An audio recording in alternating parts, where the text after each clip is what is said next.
Oh, looky here. It's a tweet from Robert Iger, at Robert Iger. He's the CEO of Disney. He said, excited to see at Marvel Studios' first female superhero film, hashtag #CatPanMarvel, hit theaters today and tomorrow, fittingly on International Women's Day. The film is great and reflects the work of some of the most talented women in the business, on screen and behind the camera. Hashtag International Women's Day 2019. So that was March 7th. Tweeted this shortly before the movie came out and right before he inexplicably nuked his own Twitter account. I think that's good. I think it's a good thing that Disney is, taking women and putting them in more high-paying positions of responsibility. And oh shit.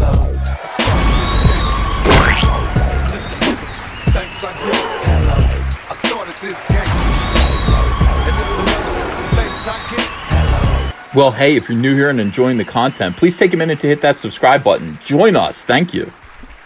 All right, welcome to Comic Artist Pro Secrets. I'm Ethan Van Sciver, 26-year veteran of the comic book industry, world's most charming, elegant, eloquent, and yet humble man, great big Star Wars fan, trusted member of the media. This morning, Los Angeles Times, we've got this dreadful headline. Disney faces gender pay lawsuit, accused of paying women less than men. Now, many of you may be aware of something called the gender pay gap, which is something that social justice warriors and feminists decry. According to them, women make, on average, 75% in terms of salary of what men make. 75%, and that's not fair. Now, this has been debunked numerous times by conservatives, people who actually say, no, there's a difference between, what you're actually bringing home versus salary. It's illegal to pay women less than men for doing the same amount of work. And then again, if it were true, nobody would hire anything but women. I mean, why would any company, if they could get away with paying women 75% of what they pay a man for the same work, why would they ever hire a man again? Why would they do that indeed? Now, this logic was used to debunk the idea, to ridicule the idea of a gender pay gap for most people. But then again, for Disney, perhaps this sounded like an enticing business opportunity. Let's find out what this article says here. 2 female employees sued Walt Disney Corporation, is a corporation or company, on Tuesday, alleging the company, is violating the state's Equal Pay Act and paying women less than men for doing similar work. That is indeed a lawsuit. Okay, so this is not something that's just common and endemic to society. This is something that you can sue a company over. If they are paying you less for the same work than they are paying men, yeah, sue them. Why not? The lawsuit was filed in Los Angeles County Superior Court by San Francisco law firm Andrus Anderson. The firm, which has filed similar cases against other businesses, including Intel and Farmers Insurance, is seeking class action status for the lawsuit, covering people who worked for Disney Studios in roughly the last 4 years. As Disney nears its 100th year in existence, it needs to catch up to the times, attorney Lori Andrus said in a statement. I agree. The gender pay gap addressed in this lawsuit is all too familiar, and women are fed up with being treated as cheap labor. That is right. Women should be fed up of being treated as cheap labor at Disney. After all, women can do the same things that men can do. What is Kathleen Kennedy being paid over there? Is she being paid 75% of what a man in her position would be paid? I certainly hope not. She only lost the company $182 million last year on Star Wars. That's all. I want her to be paid 100% of what she's worth. I insist upon it. All right, Disney said the lawsuit was baseless. In a statement, the company said it maintains robust pay equity practices and policies. Yeah, right. And has a specialized team of compensation professionals and lawyers to address the matter. We are confident that the claims, will be found to be meritless when tested against the evidence rather than the rhetoric of the complaint. Well, we'll see about that. What's peculiar about this lawsuit and what's peculiar about the timing of it is the fact that we have Captain Marvel just came out. Disney's bragging about Captain Marvel, promoting Captain Marvel. They did pay Brie Larson $5 million for this movie, which was a lot in comparison to, say, what Chris Hemsworth got paid, or Hemsworth got paid to do Thor. Chris was one of the lowest paid actors when he did his premiere MCU movie. He was paid somewhere around $150,000 to do the entire movie. I don't know if he received anything on the back end. I certainly hope so. Brie Larson was paid $5 million, and you say, wow, she's overpaid, right? Robert Downey Jr. is now commanding $65 million a movie to portray Tony Stark and Iron Man in all MCU movies, okay? And that's what he's being paid. I'm sure Chris Evans is commanding a high salary, and now Chris Hemsworth is also commanding a high salary as well. A lot of these white male actors over at Disney are now being paid so much that they're actually cutting into the profits in a major way. They are bumping up. They are inflating the price, the cost of producing an Avengers movie or any of these solo movies. It's expensive now. It's way expensive. So why not have a movie in which Thanos snaps them all away and in comes a female hero like Captain Marvel? That's cheap labor. That's $5 million a movie. We can pay women $5 million. In fact, let's have the entire Avengers made up of women. Why? We can have America Chavez. We can have Squirrel Girl. We can have, what are the other Marvel Rising characters right now? I mean, they're all pretty awful. We can have Riri Williams. All of these characters that were basically rejected by Marvel Comics readers are now going to work their way into the MCU. And we wonder why. We go, what is this, social justice? Is this about... No, always follow the money. Always follow the money with these people. It's about getting rid of overpaid white male actors, perhaps. This is a theory. Getting rid of overpaid white male actors, killing them, and bringing in characters, that people don't really know about, aren't familiar with, so we don't have to find somebody who will portray them accurately, because who are they? Who exactly is Riri Williams? Who is she? Nobody's going to go, yeah, I think she would make a good... She really seems like the character in the comics. Nobody knows. Who is Squirrel Girl? Nobody knows. It's going to be pretty easy to cast people up off that. Well, cast Lena Dunham as Squirrel Girl. Honestly, that's a layup. Lena Dunham as Squirrel Girl. In fact, I think she's being drawn to look like Lena Dunham right now, unfortunately. So this is a theory. What do you think about this? What do you think about the idea that Disney is actually doing this whole extinction event, this entire movie, Endgame, in which some people are not coming back? I know Chris Evans isn't coming back, and I'll bet you anything Robert Downey Jr. is not coming back as Iron Man, because Captain Marvel is now going to lead the Avengers, and a more diverse, a more female-oriented team of Avengers. Interesting. Why? Follow the money. Profits. They can pay women less than they pay men, and why wouldn't they? Why? It's just good business sense, Bob Iger. Bob Iger, it's just good business sense. No wonder you were so excited about the Captain Marvel movie. It's all starting to make sense now. All right, so let's read a little more of this. The lawsuit was brought by Southern California Disney employees LaRonda Rasmussen and Karen Moore. Both sound like women to me. Rasmussen works as a manager in product development for Disney in Glendale. In 2017, Rasmussen raised the issue that she was not being compensated fairly, the lawsuit said. At the time, Rasmussen's base salary was a measly $109,958. I don't know what she's doing. 6 other men who held the title were paid $16,000 to nearly $40,000 more. That explains it all. Same job. She should have been paid about $150,000, and she was being short-changed. Imagine that. I think that's 75%. I think that might be roughly 75% of, 150,000. Well, yeah. According to the lawsuit. So 5 months. So there is some validity to this. SJWs at Disney complain about the gender pay gap, and they brought it into reality as well. Fascinating. The SJWs always project. They always project. Remember that. 5 months after she brought up the issue, Rasmussen said Disney asserted that her salary amount was not due to gender. But in November 2018, the company boosted Rasmussen's pay by $25,000, the lawsuit claims. Oh, fascinating.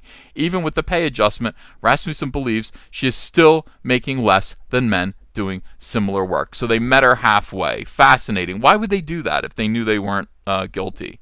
And they're still like, no, you're still a woman. We're still keeping you beneath men. I'll give you a little bit. We'll meet you halfway. Yeah, there is a lawsuit here. Moore works as a senior copyright administrator in Disney Music Group in Burbank. She says she was discouraged from applying for a manager position that was later changed to senior manager role and given to a man. The lawsuit claims he is making significantly more than Ms. Moore, even though they are both performing the same or substantially similar work.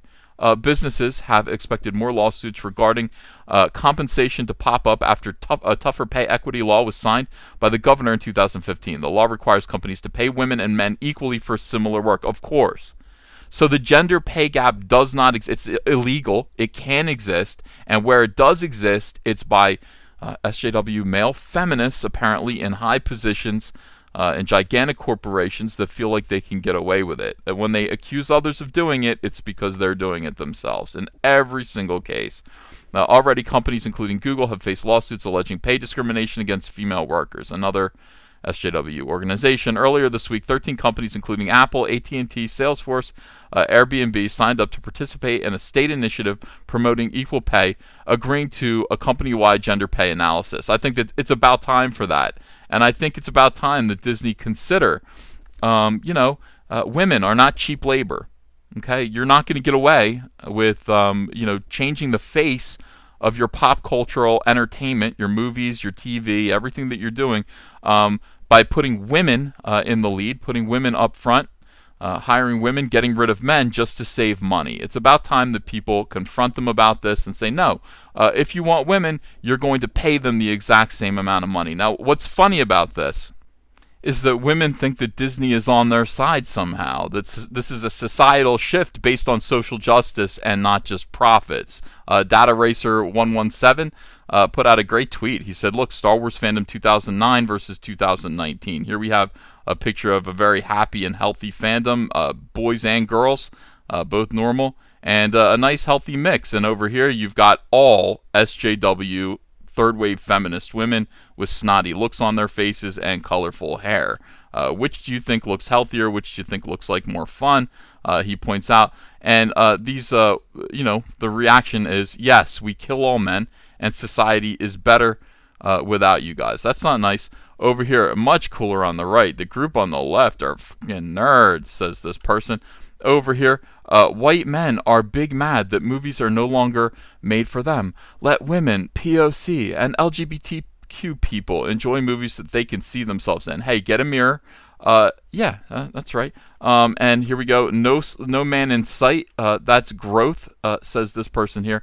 Yes, it is growth. It's growth for Disney's profits, their profit margins, because apparently they pay you way less. They pay you 75% of what they pay men. And if they can just get rid of all of the highly paid male actors who bring in the gigantic, enormous movies, they are going to be able to make bigger profits. So you headline a movie like Avengers Infinity War with all of our traditional characters that we love, and then we put a bookend movie in there. We say, hey, here's a movie, Captain Marvel, that's going to lead into the next big Avengers movie.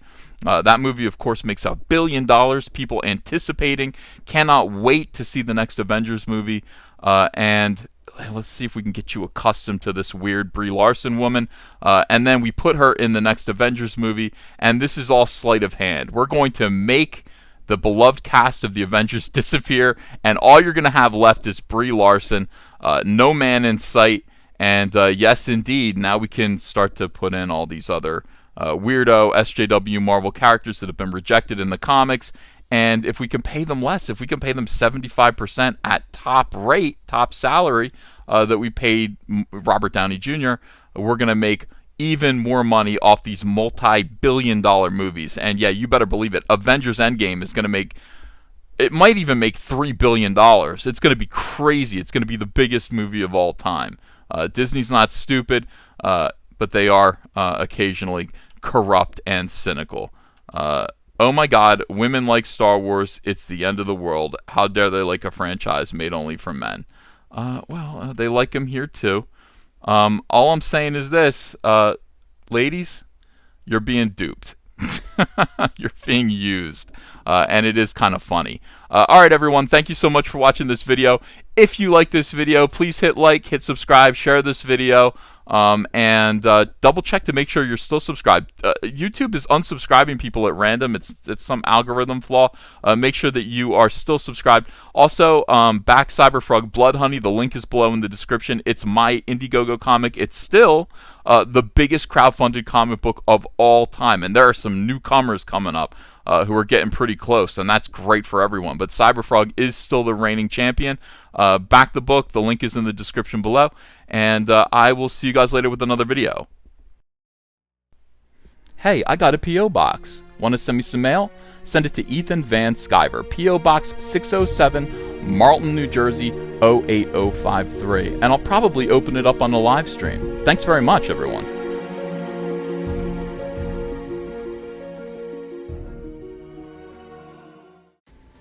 Hey, you want to follow me on Twitter? Are you sure? Well, if so, I'm at Ethan Van Sciver. That's at Ethan Van Sciver. See you there. Hello, potential Indiegogo backers. Hello, friends. My name is Ethan Van Sciver. I'm a comic book creator who worked for 20 years for Marvel and DC Comics on books like Green Lantern, Flash, Superman, Batman, and X-Men. But before that, I had a comic book called Cyberfrog. Now, Cyberfrog lasted from 1993 to 1998, and then it stopped when I went to go work for DC Comics. Now I want to tell the story of where Cyberfrog has been for the last 20 years. I want to write, pencil, ink a book called Cyberfrog Blood Honey that tells the story of gigantic alien hornets that come to Earth and conquer it, sending Cyberfrog into deep hibernation, where he emerges now in the year 2018 into a completely alternate reality, a new world where these hornets have taken over, devastated humanity, using human skin to make gigantic wasp hives, and harvesting human blood to make honey to feed their young. Very few humans still exist. But it's up to Cyberfrog to save what's left of humanity and turn back the damage that's been done by these wasps with his brother Salamandroid and his friend Heather Swain. I want you to help me do this. We're going to get colors by Kyle Ritter. He's a fantastic colorist, and he's going to make this book sing. I'd like this to be a 48-page one-shot prestige format, part 1 of 4. So I'm asking you to help me launch the very first Cyberfrog Blood Honey epic graphic novel. Are you in? Will you help me?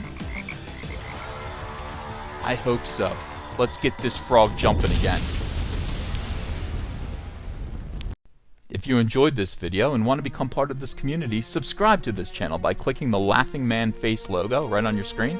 Ring the bell for notifications as well. You'll never miss a live chat. And stay tuned, another video by Comic Artist Pro Secrets is coming right up.